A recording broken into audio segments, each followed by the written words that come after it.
Salut à tous, j'espère que vous passez de bonnes fêtes.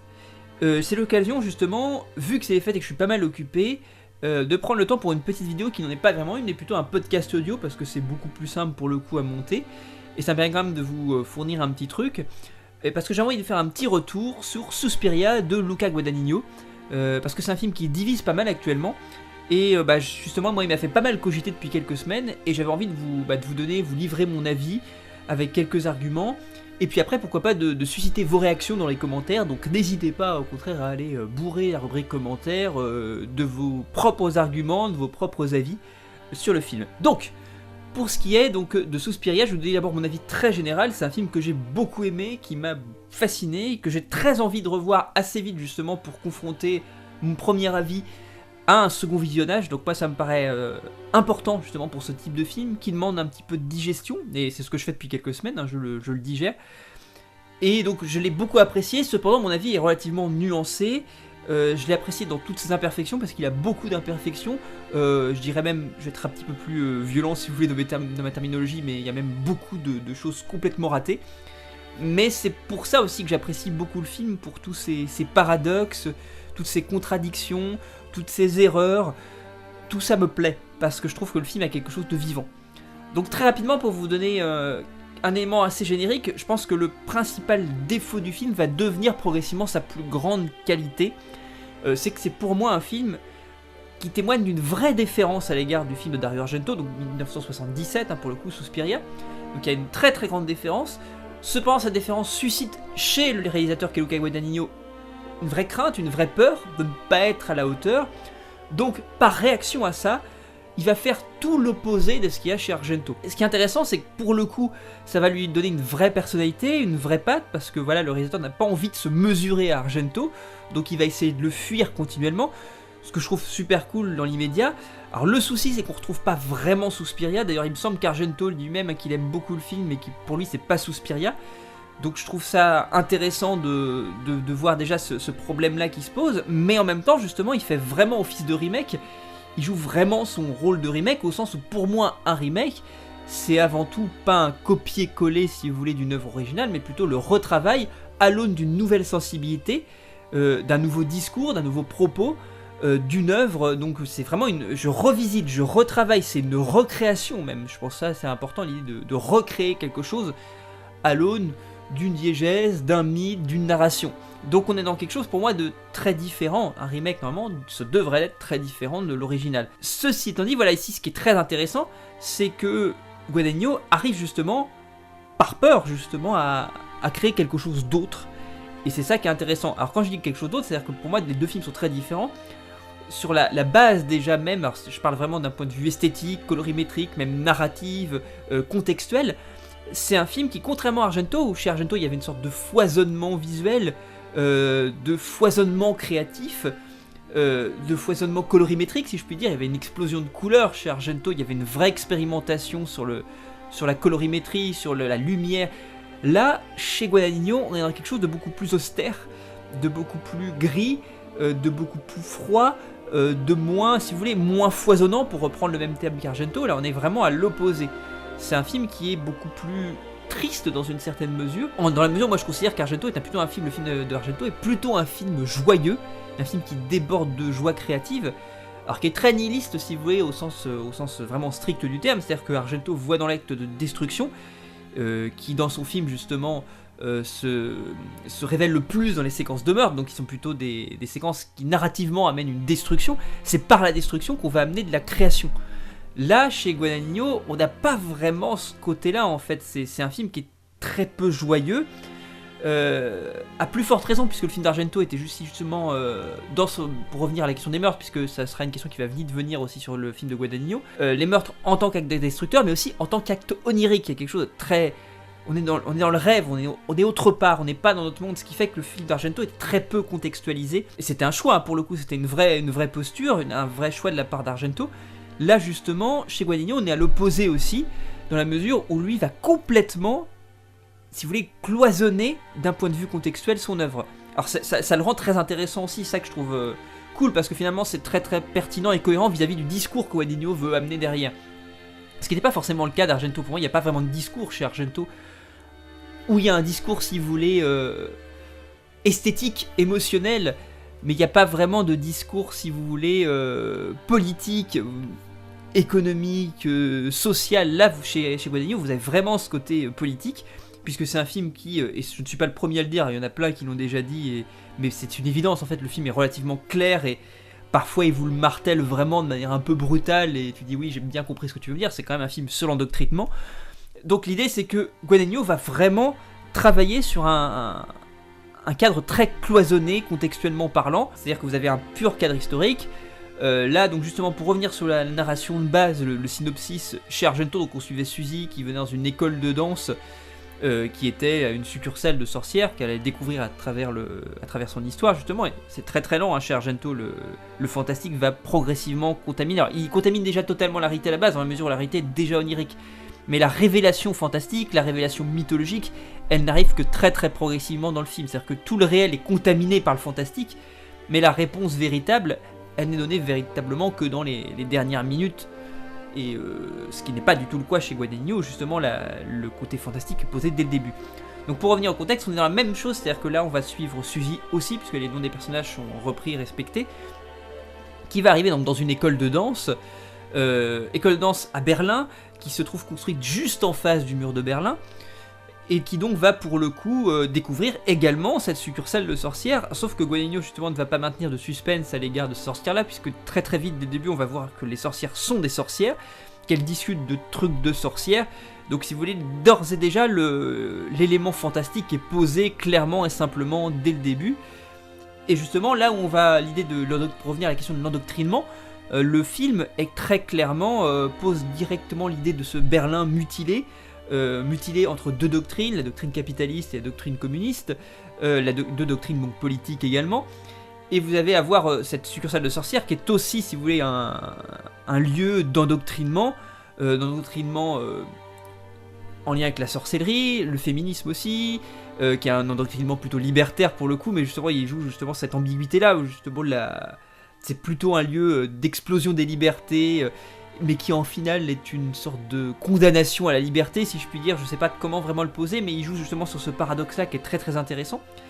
Donc tout ça est très ancré, d'ailleurs le fond du film continuellement vous rappelle l'histoire, c'est-à-dire que l'histoire, la petite histoire que vous suivez dans le cadre va rejoindre ou va être calquée à la grande histoire, avec tout ce fond sur la bande Abadère qui suit et qui conditionne, si vous voulez, toute la narration du film aussi, qui est distribuée justement, qui est évoquée à travers les postes de radio, les postes de télévision. Donc vous avez tout ce fond-là historique qui est très très important et qui justement va donner une vraie patte, une vraie personnalité, un vrai point de vue au film de Guadagnino. Alors qui le rend, encore une fois, pour revenir sur le mot que je disais tout au début, beaucoup plus austère, évidemment, beaucoup moins onirique, là où, si vous voulez, Argento c'est plutôt une invitation au rêve, une invitation au voyage. C'est pas vraiment le cas chez Guadagnino, le fantastique est plutôt une sorte d'émanation cauchemardesque du réel. Dans une certaine mesure, voilà, c'est un film qui est pleinement fantastique, hein, puisque je rappelle que fantastique c'est le jaillissement d'un élément étrange au cœur du réel le plus, si vous voulez, le plus ancré. Et là c'est exactement ça, c'est-à-dire qu'on prend vraiment le temps d'ancrer le réel pour en faire jaillir progressivement ces éléments d'étrange, jusqu'à cette explosion finale sur laquelle je reviendrai. Mais je me permettrai justement de spoiler un petit peu à la fin. Donc vous avez toujours ce jeu de terme à terme. Ça ne veut pas dire que Guadagnino ne reprend pas des éléments intéressants, même de mise en scène, pour pouvoir faire référence au cinéma d'Argento. Je pense à ces zooms brutaux, décadrés, qu'on trouvait beaucoup dans le cinéma des années 70 italien. Donc ça lui donne un certain cachet 70s. Mais justement, encore une fois, pas aussi foisonnant qu'Argento. C'est fait de manière beaucoup plus austère. Pour revenir aussi à la question des miroirs aussi, qui ont une importance capitale dans le film, qui sont des reprises un petit peu aussi de tout le fond qu'il y avait chez Argento aussi. Donc je rappelle que Suspiria était aussi une sorte de relecture cauchemardesque d'Alice au Pays des Merveilles. Vous avez le même système ici, même si, encore une fois, ce côté conte disparaît totalement derrière, si vous voulez, les oripeaux un peu tristes de la réalité. D'ailleurs aussi, c'est pour vous donner aussi le fond sur la photo aussi que je trouve intéressante. Vous avez vraiment l'idée que de montrer Berlin comme étant une ville extrêmement triste, il pleut tout le temps, à l'exception il me semble, de la dernière séquence, mais c'est, si vous voulez, le cadre est extrêmement triste de manière générale. Donc à partir de là, vous avez cette antithèse, ce travail antithétique, terme à terme. Vous allez avoir aussi quand même quelques reprises, donc à travers la mise en scène effectivement. Le meurtre bien sûr qui est important aussi, parce que faut pas oublier que Suspiria est un des fers de lance du giallo fantastique. Alors c'est pas celui qui est le plus foisonnant en meurtre, si vous voulez, chez Argento, puisque si on regarde Profondo Rosso en 75, il y a beaucoup plus de séquences de meurtre que dans Suspiria, où il ne doit y avoir que 3 il me semble. Là on est à peu près sur le même ratio de meurtre. Vous avez un meurtre qui est évidemment extrêmement fort, alors, qui pareil témoigne assez bien, c'est-à-dire qu'il arrive assez tardivement dans le film, comme si Guadagnino essaie de repousser le truc, parce qu'il sait pas comment vraiment gérer le truc, et il le repousse, et finalement, ah oui merde, c'est quand même Suspiria, faut que j'y revienne. Donc il va rabattre à ce moment-là sur la première séquence de meurtre, qui est extrêmement réussie d'ailleurs, et qui je pense, aucune des séquences de violence qui vont suivre, je parle pas de meurtre, parce que finalement il y a très peu de meurtres, mais aucune des séquences qui va suivre ne sera aussi forte, je pense, que celle-ci. Et d'ailleurs je fais un petit clin d'œil à Nicolas, parce qu'il a parfaitement raison sur son analyse, c'est-à-dire que cette première séquence est une pure séquence de body horror. D'ailleurs le film a une sorte en filigrane, hein, c'est assez léger, mais ce côté body horror, hein, parce qu'il y a un vrai travail sur si vous voulez, des aberrations du corps, le corps qui va bouger de manière extrêmement grotesque, ce corps qui va être modifié par une quelconque puissance spirituelle, donc si vous voulez ce qu'on appelle la somatisation, mais poussée dans les retranchements du fantastique, avec justement cette action de l'esprit sur le corps qui va se briser de toutes parts. Et là vous avez cette séquence merveilleuse justement qui est une séquence de danse. Alors d'ailleurs Guadagnino aussi, contrairement à Argento, va beaucoup plus axer le film sur la danse. Chez Argento c'était plus une sorte de contexte qui n'est pas forcément creusé partout. Là vous avez une pure séquence de danse à la fin qui est absolument brillante visuellement, qui est une scène vraiment magnifique qui arrive à la fin, justement qui est vraiment une pure scène fantastique en fait, qui est vraiment on sort vraiment du côté danse, et on arrive vraiment à quelque chose de purement fantastique, de purement cérémonial, rituel. Donc la séquence est magnifique. Et donc pour revenir à la séquence de meurtre, puisque c'est une séquence qui est liée à la danse, vous avez un personnage joué par Dakota Johnson, qui est excellent dans le film en plus. Donc pour le coup, la séquence de danse, vous avez donc Dakota Johnson qui danse d'un côté, et vous allez avoir un personnage qui est isolé dans une pièce avec des miroirs tout autour, et qui va se briser, vraiment au sens propre, de toutes parts, en reproduisant les mouvements de Dakota Johnson qui est en train de danser dans une autre pièce. Donc si vous voulez, il y a un montage très très bizarre d'ailleurs, hein, que d'aucuns pourraient considérer comme raté. Moi je trouve que justement le montage très syncopé fonctionne très bien, parce que justement ça va jouer avec cette idée de brisage de corps, de brisage de rythme. Le corps se brise comme il brise le rythme de la danseuse qu'on en parlait, c'est-à-dire que vous n'avez pas un split screen, justement on aurait pu jouer la carte du split screen, pas vraiment. Là justement on a un montage parallèle qui est complètement syncopé, avec des points de montage très étranges. Mais justement je trouve que ça fonctionne très très bien, parce que c'est ce que veut rendre le film, c'est-à-dire que le montage est brisé comme le corps de la jeune femme est brisé. La séquence est extrêmement éprouvante, elle est très longue, vous avez une vraie dilatation du temps perçu par rapport au temps vécu, qui rend la scène assez insoutenable, et je trouve que cette scène est absolument merveilleuse. Malheureusement, la suite du film, justement, dans ces séquences de violence, n'égalera jamais celle-ci, c'est-à-dire que vous avez cette explosion de base, et qui fait qu'on n'arrivera jamais à ce niveau-là par la suite. Ça veut pas dire que les quelques moments gore et violents qui vont suivre ne sont pas intéressants, outre mesure, il y a des choses intéressantes visuellement quand même, mais il n'y a pas cette force-là qu'il y a sur cette première séquence. Donc le film, vous allez voir, au passage, est assez long aussi, puisqu'il dure 2h30. Moi je trouve que c'est pas un souci, parce que c'est un film qui est quand même bien rythmé dans l'ensemble. C'est-à-dire qu'un film lent n'est pas forcément un film bien rythmé. Il y a des films lents qui sont très mal rythmés, il y a des films lents qui sont très bien rythmés, au contraire vous avez des films qui sont très rapides, qui sont bourrés d'ellipses, mais qui sont rythmés n'importe comment. Et à l'inverse, vous avez aussi des films très bien rythmés et très rapides aussi dans leur blindés d'ellipses dans leur narration, donc ça fonctionne. Là, vous avez un film qui est plutôt lent, qui est plutôt long, mais qui est bien rythmé et qui fait qu'on a quand même envie d'aller jusqu'au bout. Et quand je parle jusqu'au bout, je voudrais évoquer comme ultime, si vous voulez idée, mais il y aurait plein d'autres choses à dire. Là, je vous fais, si vous voulez, un résumé, c'est très synthétique tout ça. La dernière séquence, alors justement, je vais spoiler, je me permets quelques instants, qui est intéressante dans la mesure où finalement, là où Guadagnino s'était efforcé autant que faire se peut de se décoller de cette ombre menaçante d'Argento derrière qui lui fait très peur continuellement, donc en prenant encore une fois un recul continuel, jusqu'à au passage avoir des pauses auteuristes qui moi me dérangent un petit peu, c'est-à-dire que c'est là où le film m'embête un petit peu, c'est quand il devient un peu poseur, parce que le film est très très bien filmé dans son ensemble, si on fait abstraction de tous les éléments qu'il reprend Argento direct, la mise en scène de Guadagnino lui-même seul est extrêmement intéressante, peut-être justement pour moi un peu trop postmoderne, et ça joue un petit peu, je prends la pause et je me regarde filmer, c'est là que le film a tendance à m'emmerder à certains moments. Mais voilà, bon, c'est pour ça que le film me sort à quelques instants, mais c'est relativement rare, hein, ça reste très intéressant quand même. Et la mise en scène, si vous voulez, elle est quand même là pour être vecteur narratif plutôt et vecteur d'émotion que purement vecteur de discours. Je trouve pas que ça soit tant le cas Donc c'est assez intelligemment dosé quand même dans l'ensemble. Mais voilà, il y a quand même cet élément où il est un peu poseur parfois. Donc là où il essaye justement, pour revenir à cette idée de la dernière séquence, enfin la dernière séquence qui n'est pas vraiment la dernière, mais qui est, si vous voulez, le climax du film, vous avez tout ce fond, on essaie de s'extirper autant que faire se peut d'Argento, et à la fin, bizarrement, virage extrêmement violent, le film va se rabattre sur Argento, mais pas forcément sur le Argento qu'on croit, puisqu'il va plutôt se rabattre, non sur Suspiria, mais sur la Terza Madre, parce que pour moi, il est évident que cette dernière séquence, parce qu'elle est excessivement Z, parce qu'elle est d'une laideur hallucinante, c'est-à-dire que vous allez voir que visiblement, vous avez donc c'est la séquence, si vous voulez, où on va plonger pleinement dans le fantastique, on va découvrir le personnage de la sorcière, et puis le personnage de la mère des soupirs. En termes d'effets spéciaux, c'est une catastrophe. Le film va basculer, va prendre une sorte de parti pris, pour le coup extrêmement maniériste, si vous voulez, très Argento, mais dans justement les ratages d'Argento et sa fin de carrière plutôt, où il va donc faire une sorte de plan séquence avec un filtre rouge immonde, posé en plus avec une sorte de ralenti absolument dégueulasse.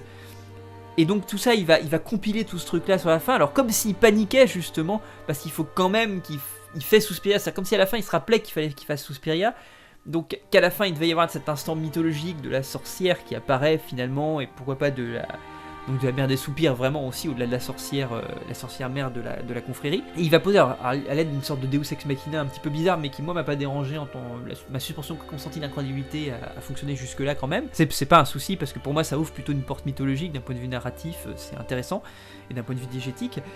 Ceci étant dit, voilà, il va rabattre tout d'un coup et violemment sombrer à une sorte de séquence complètement Z, alors que si elle avait été faite chez n'importe qui d'autre, m'aurait dérangé et je dis ça à chier. Mais non, là j'ai pris un pied monstre dans cette dernière séquence, comme si le film en fait était sur une sorte de... Je vois l'équilibriste en fait tout du long, était complètement constipé, complètement fermé, et qu'à la fin, tant pis, je m'en tape, je me lâche. Et le film se lâche à la fin. Alors je vais pas dire justement qu'il se lâche de la meilleure des manières qu'il aurait pu se lâcher, mais il se lâche, et tout d'un coup, là où il peut avoir l'air un peu froid, austère, il y a quelque chose qui se passe, il y a un truc très fort qui fonctionne, il y a quelque chose que moi j'avais pas vu ailleurs, et qui moi me fait vraiment dire, je dis pas vu ailleurs, oui la Terza Madre, c'est-à-dire que je trouve que la Terza Madre c'est foiré et c'est nul à chier, je trouve que la fin fonctionne pas du tout, il y a 2-3 plans gore sympathiques mais ça n'a aucun intérêt.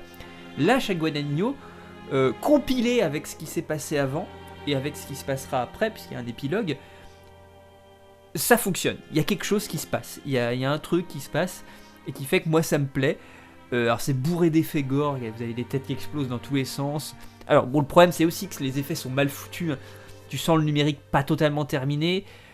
Tu sens que Guadagnino il sait pas gérer vraiment la séquence, il gère pas vraiment cette plongée dans le fantastique et cette plongée dans le gore, il est un peu paumé, il sait pas quoi foutre vraiment, le montage est très hasardeux, mais il se passe un truc, on sent quelque chose, on sent que Guadagnino il met ses tripes de manière vraiment chaotique, mais il y a quelque chose qui se passe de ouf pour moi.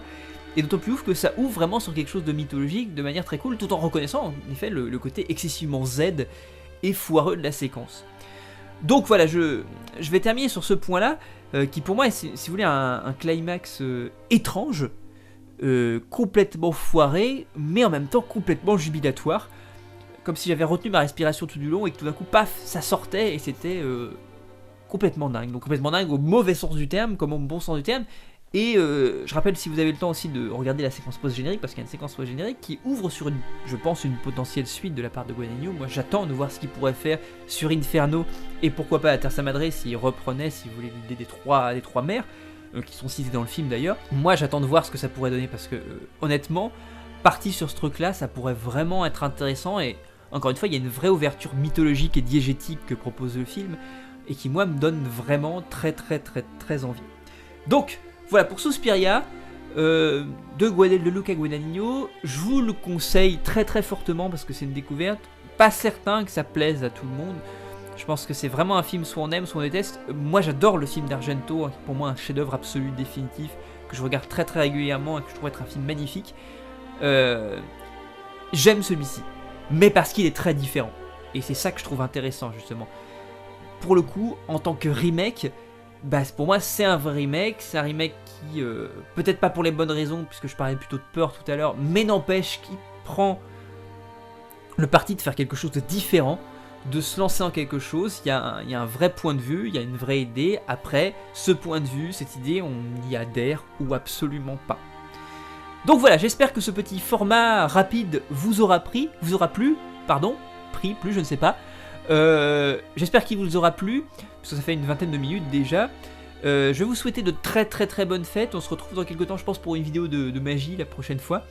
Et puis après, on reprendra au début de l'année, certainement avec le top 10 de l'année qui précède, donc de l'année 2018. J'espère qu'il vous plaira également. Et Suspiria, très certainement, y figurera.